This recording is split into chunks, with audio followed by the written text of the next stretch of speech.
Welcome to the Learning Pines YouTube. We hope this video helps.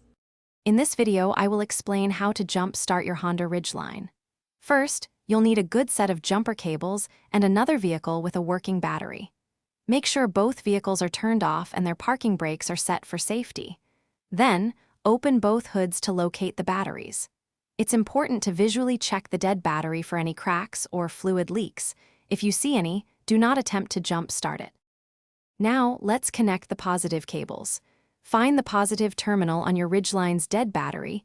It's usually marked with a plus sign and often has a red cover. Attach one red jumper cable clamp to this terminal.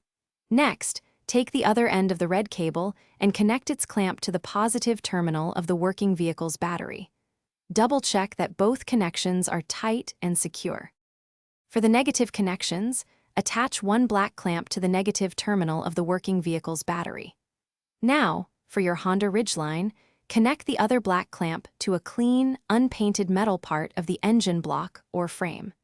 This provides a good ground connection and helps prevent sparks near the battery. Many Ridgeline models have a designated engine hanger bracket or a sturdy bolt on the passenger side for this purpose. With all cables connected, start the engine of the working vehicle and let it run for about 5 to 10 minutes. This allows some charge to transfer to your Ridgeline's battery. Then, try starting your Honda Ridgeline.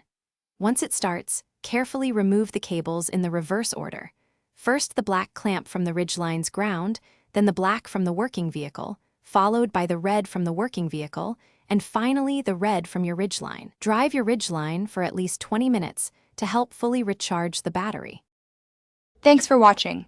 Consider subscribing if we helped you.